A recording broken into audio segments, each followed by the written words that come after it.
J'ai un petit doute, je sais pas si je devrais vous le dire. Une petite note personnelle avant qu'on commence. À partir de maintenant, sur la Frenchy Sports News, que vous le sachiez, je vais dédier 2 jours de ma semaine exclusivement à ça. Je bosserai pendant 2 jours de la semaine absolument que sur la Frenchy Sports News. Tout ce que vous voyez sur la chaîne YouTube, sur les autres réseaux, sur Twitch, tout, c'est 2 jours semaine. Ça me laisse du temps pour autre chose à côté. Enfin bref. Et salut l'équipe, c'est Samy pour Frenchy Sports News, j'espère que vous avez pêché. Aujourd'hui on se retrouve pour ma vidéo prédiction NFL où je vais vous parler des playoffs NFL parce que vous avez pu voir mes prédictions NFC et AFC avec les 2 tableaux des playoffs. Et aussi on va parler des prédictions individuelles, les trophées de MVP, de Rookie de l'année et tout ce qui va avec. Du coup, on va commencer par les trophées individuels avant que je vous fasse mes prédictions pour les playoffs et même pour le Super Bowl. Reste pendant toute la vidéo, n'oublie pas de mettre un pouce bleu et on est parti. On va démarrer par les trophées individuels et on va commencer par les trophées les moins intéressants, les moins populaires vers les plus populaires. À chaque fois, je vais vous donner quelques candidats et mon favori pour ce trophée. On va commencer par le trophée de coach de l'année. Et souvent, les trophées des coachs de l'année sont gagnés par les coachs qui ont les équipes qui gagnent le plus de matchs ou au moins qui ont l'équipe qui fait partie du top 3 des bilans de l'année. Du coup, en restant cohérent avec mes prédictions de l'année, je vois 3 équipes qui s'en sortent plutôt bien.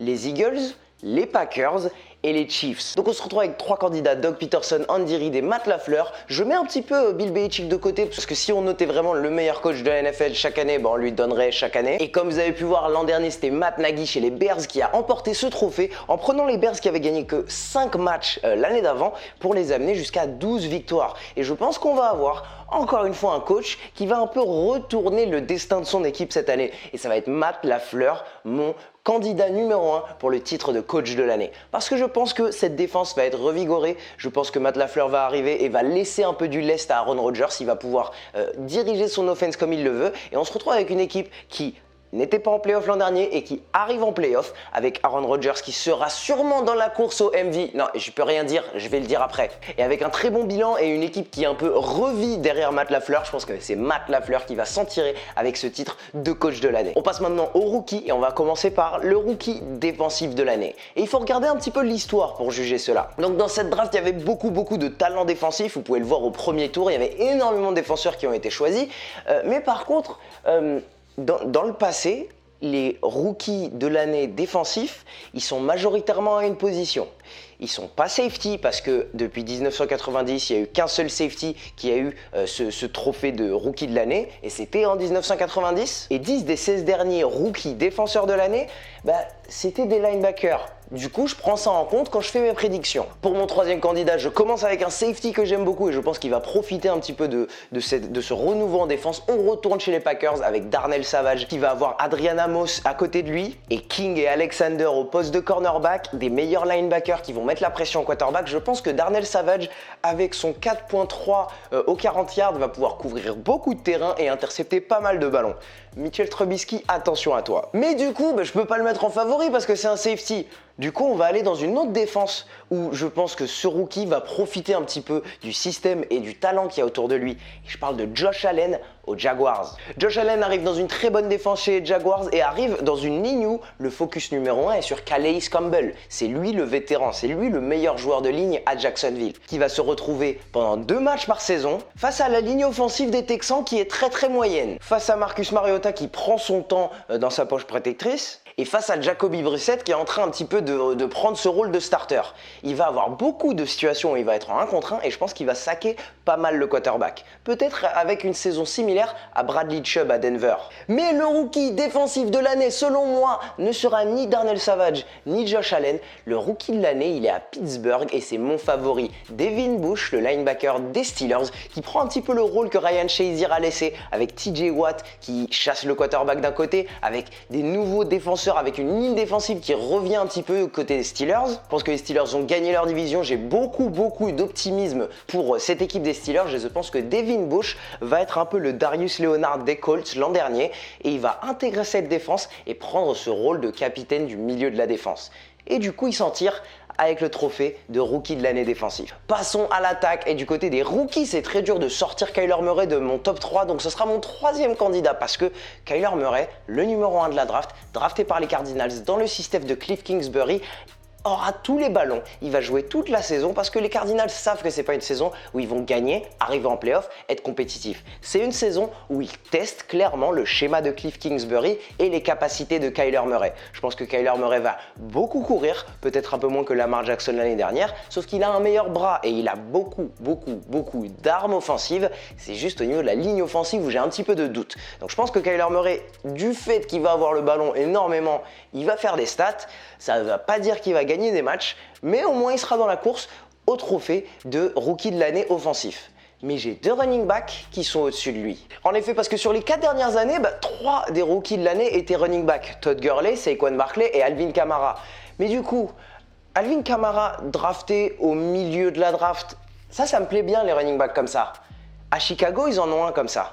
David Montgomery, c'est mon deuxième candidat au titre de MVP offensif chez les rookies. David Montgomery qui vient d'intégrer cette équipe, Jordan Howard qui vient de partir, Tariq Cohen n'est pas le starter, n'est pas le titulaire, c'est bien David Montgomery et il a fait parler de lui pendant l'intersaison, il a fait parler de lui pendant les camps d'entraînement et il intéresse beaucoup Matt Nagy et je pense qu'il va toucher énormément de ballons. Comme je vous l'ai dit, je pense que chez les Bears, la défense va un peu redescendre sur terre, l'attaque aussi, parce que l'attaque a fait une saison absolument énorme et ils vont devoir un peu plus faire confiance à ce jeu de course qui va être mené par David Montgomery.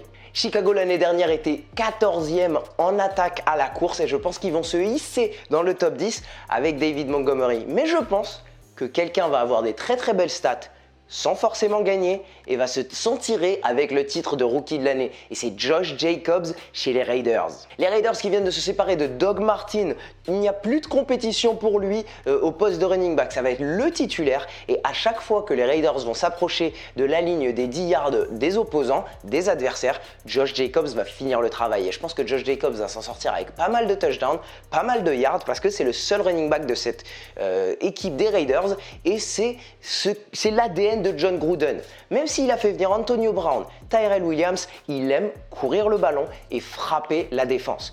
Donc il va courir beaucoup avec Josh Jacobs, j'ai l'impression qu'il l'aime beaucoup et c'est lui, mon candidat numéro 1 pour s'en sortir avec le trophée de rookie de l'année. On passe maintenant chez les vétérans et on passe surtout en défense. Encore une fois, n'oubliez pas de me mettre vos prédictions dans les commentaires, je vous attends. Et donc en défense, bon, c'est dur de ne pas le donner aux favoris.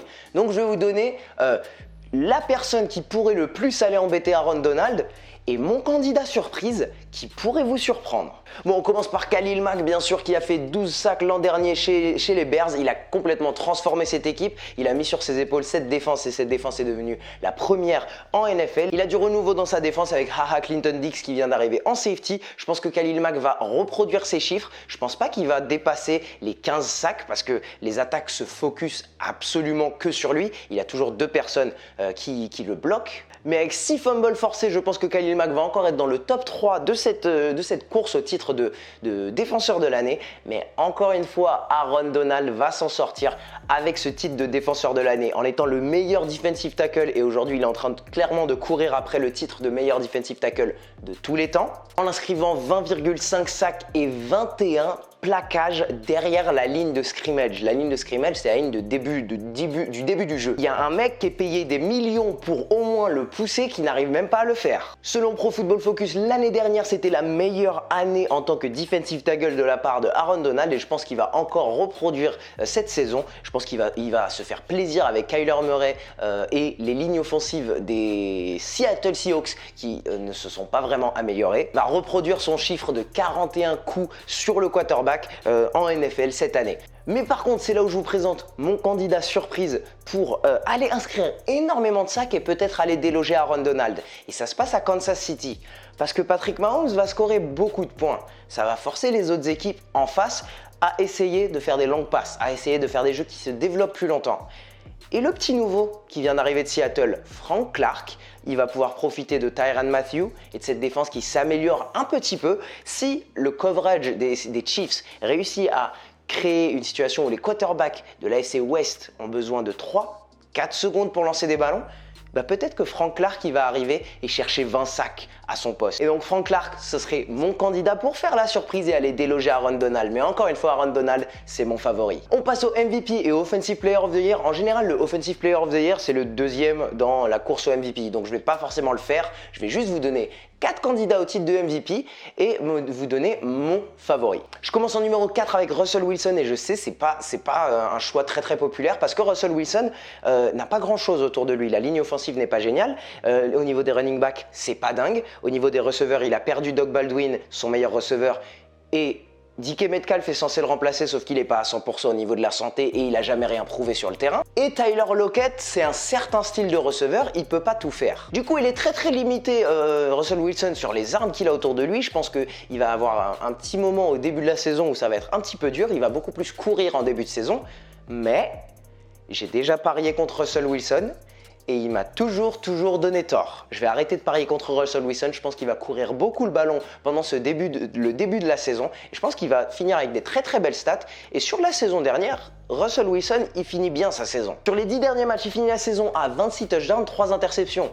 Ça fait une saison à 41 touchdowns s'il réussit à tenir ce rythme. On enchaîne au numéro 3 de mes candidats au titre de MVP et c'est très dur de ne pas mettre Baker Mayfield en tant que candidat au titre de MVP avec ce qu'il a pu faire pendant sa saison de rookie en battant le record de Russell Wilson et Peyton Manning en lancé de touchdown pendant sa première année. Baker a fait énormément à la passe avec peu de choses chez les Browns et là on lui rajoute un des meilleurs receveurs de toute la ligue, une ligne offensive qui a encore une année de plus d'expérience, et Nick Chubb et Kareem Hunt qui va rejoindre les Browns pendant la saison. Je pense que Baker a beaucoup à proposer, mais je pense que le jeu de course des Browns va prendre quelques stats de Baker Mayfield. Je vois Baker Mayfield arriver à 35 touchdowns, mais pas forcément arriver à la marque des 40 touchdowns ou 45. Parce que Nick Chubb va bien courir le ballon, ils vont dicter le tempo avec ce jeu de course, et peut-être que ça coûtera quelques stats à Baker Mayfield. C'est pour ça que je le mets seulement en 3e. On passe à mon top 2 et ça a été très dur de les différencier. En numéro 2, je vais vous mettre le quarterback qui est le quarterback du coach de l'année selon moi. Aaron Rodgers arrive 2e. S'il prend toute son année et qu'il est en bonne santé, est-ce que vous vous rappelez, c'est quand même lui, Aaron Rodgers, qui est revenu sur une jambe pour exploser la défense des Bears au week 1. La défense des Bears qui était la première défense de toute la ligue.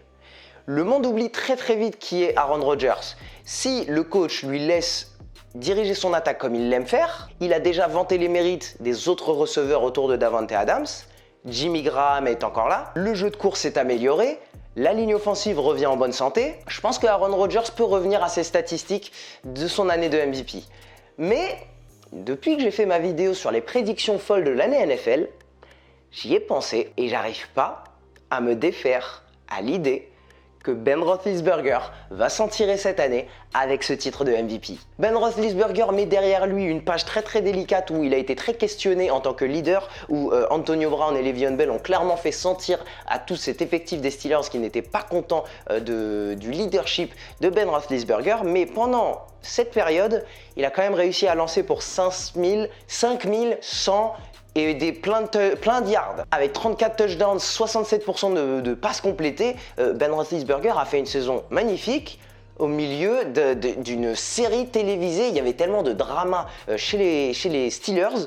Ben Roethlisberger s'en est sorti. Aujourd'hui, tu sors Antonio Brown de cette équation, le ballon va pouvoir un petit peu plus fuser dans tous les sens. James Conner est le premier running back aux Steelers et c'est le moment pour Ben Roethlisberger de se refaire un nom, de se refaire une réputation et aller chercher son premier titre de MVP. Et je pense que c'est l'année pour le faire. Je suis encore derrière Ben Roethlisberger et vous avez pu le remarquer, je n'ai pas mis dans mon top 4 Patrick Mahomes parce que année après année, on peut voir que c'est très dur de doubler ce titre de MVP. C'est très dur d'être à nouveau MVP. Je crois que c'est Peyton Manning le dernier. Donc j'ai pas voulu mettre Patrick Mahomes dans mon top 4. On s'arrête avec Ben Roethlisberger en MVP selon moi avec Aaron Rodgers qui est juste derrière. Voilà l'équipe, vous avez toutes mes prédictions de trophées individuels. Maintenant je vais vous remettre mon tableau des playoffs. Je vais vous faire un petit tour par tour du côté de la NFC puis de la AFC. Ensuite on arrive au Super Bowl. Je fais ça rapidement parce que prédire des matchs avant les blessures, avant les changements, avant les coachs qui se cassent la gueule, avant les Browns qui réussissent ou qui ne réussissent pas, avant les Cowboys qui signent ou pas Ezekiel Elliott, c'est trop de prédictions. Donc je vous donne les miennes, comme ça j'aurais pu le dire en début de saison. On commence du côté de la NFC avec les Saints qui rencontrent les 49ers. Les 49ers qui se sont glissés en playoff. Pour moi, les 49ers seront les derniers en playoff. Ils auront fait leur meilleure saison possible pour arriver en playoff, mais les Saints sont clairement meilleurs. Ils sont à la maison et ils battent les 49ers. On enchaîne avec les Rams contre les Vikings et boum, Première surprise, Kirk Cousins gagne un match en playoff contre les Rams à l'extérieur. J'ai pu voir la performance de Kirk Cousins contre les Rams l'an dernier qui était absolument géniale. Il a réussi à un petit peu tenir tête à Jared Goff, mais Jared Goff a fait un match complètement parfait et la défense des Vikings n'était pas du tout parfaite. Sauf qu'elle a beaucoup de talent, cette équipe des Vikings, surtout en défense. Et je pense que Mike Zimmer ne se fera pas avoir deux fois. Il réussira un petit peu limiter le score de la part des Rams et Kirk Cousins s'en sort avec une première victoire en NFC. On arrive en divisional avec les premiers de la conférence NFC, les Packers qui rencontrent leurs rivaux, les Vikings. Et là, clairement, Aaron Rodgers fait la différence face à Kirk Cousins et il est à la maison. Il gagne ce premier match de divisional pour arriver en NFC Championship. De l'autre côté, les Eagles rencontrent les Saints et cette fois-ci, c'est pas chez les Saints comme l'an dernier, c'est pas Nick Foles le quarterback, c'est pas la défense qui est blessée comme pas possible et c'est les Eagles qui remportent ce match avec Mark Ingram qui manque beaucoup aux Saints parce que quand tu es à l'extérieur, tu as besoin de ce running back qui peut frapper à l'intérieur de la ligne offensive. Donc on finit pour moi en NFC avec les Packers contre les Eagles à Lambeau Field chez Green Bay et je pense que là Aaron Rodgers fait une performance absolument géniale et il est à la maison donc je donne l'avantage aux Packers parce qu'ils sont chez eux et je pense que les Packers s'en sortent et vont au Super Bowl. On passe du côté de l'AFC maintenant. On a d'abord les Texans qui sont derniers en playoff qui rencontrent les Chargers et je pense que les Chargers s'en sortent surtout avec cette ligne défensive qui va pouvoir se faire plaisir face à cette ligne offensive des Texans qui est un petit peu limitée. Je pense que Joey Bosa et Melvin Ingram font des très gros matchs. Derwin James sera revenu. Deshaun Watson fait tout ce qu'il peut, mais c'est encore une sortie de playoff dès le premier tour pour les Texans. On a l'impression qu'ils sont abonnés à ça et Bill O'Brien doit montrer quelque chose de plus pendant ce match de playoff, sinon il faut peut-être qu'il quitte cette équipe. On a deux rivaux qui se rencontrent dès le premier tour. On a les Browns contre les Steelers au premier tour. Les Steelers sont à la maison, ont le meilleur quarterback, ont une équipe bien plus vétéran et je pense que clairement les Steelers s'en sortent avec la victoire à la maison et les Browns sont arrivés en playoff. Bravo à eux parce que quand même ça fait plus d'une décennie qu'ils ne sont pas allés en playoff. Si les Browns arrivent en playoff, c'est une victoire. Il faut être content de playoff si vous êtes les Browns. Du coup, on arrive avec les Patriots qui rencontrent les Chargers à la maison en divisional et je pense que ça finit exactement comme cette année. Je pense qu'on voit vraiment une différence au niveau du coaching, au niveau du quarterback, au niveau de la discipline en défense. Donc les Chargers s'inclinent une deuxième fois chez les Patriots en divisional. Et Philip Rivers court toujours après sa première place au Super Bowl. Et de l'autre côté, on a les Chiefs qui accueillent les Steelers à la maison et c'est là où, en AFC, j'ai une surprise. Je pense que les Steelers vont à Kansas City et réussissent à battre Andy Reid avec un jeu de course qui va être vraiment bon, avec Ben Roethlisberger qui garde le ballon un maximum du temps pour éviter que Patrick Mahomes dirige cette équipe. Et défensivement, les Steelers, c'est plus que c'était il y a quelques années. Ils se sont réaméliorés et je pense qu'ils réussissent à limiter Patrick Mahomes à la maison en dessous d'une trentaine de points et réussissent à gagner ce divisional pour arriver chez les Patriots en finale de conférence AFC, les Patriots contre les Steelers. Et encore une fois, j'essaye de donner la victoire à quelqu'un d'autre que Tom Brady, mais je n'y arrive pas. Je vois Tom Brady passer encore une fois à la maison ce AFC Championship, arriver au Super Bowl face à Aaron Rodgers. Ça sera un Super Bowl qui ressemblera beaucoup plus au Super Bowl des Eagles contre les Patriots. Beaucoup de scoring et je pense que la défense jeune des Packers va leur faire défaut et que Tom Brady va pouvoir marquer une quarantaine de points contre eux et gagner sa 7e bague. C'est pas une prédiction originale. On finit quand même avec les Packers et les Steelers aux portes du titre alors qu'ils n'étaient pas du tout en playoff l'an dernier. Mais Tom Brady gagne sa 7e bague et ce sera mes prédictions pour cette saison NFL. En tout cas l'équipe, j'espère que vous avez kiffé cette vidéo. La saison NFL commence dès ce soir. Normalement je poste cette vidéo dimanche en plein milieu de la journée. N'oubliez pas de vous abonner, mettre la cloche pour pas manquer mes vidéos. Je vais faire des vidéos pendant toute la saison NFL et aussi abonnez-vous sur Twitch parce que je vais faire du Madden et du NBA 2K chaque semaine sur Twitch. Donc le lien est dans la description, allez voir ça. N'oubliez pas de liker la vidéo. Merci beaucoup du soutien. Franchement en ce moment c'est génial de voir votre soutien dans les commentaires, tout ça. Très cool. Je vous kiffe. Et pour tout le reste, on se retrouve dans la prochaine vidéo pour plus de NFL, plus de NBA. Et ce sera tout pour moi. Allez, ciao!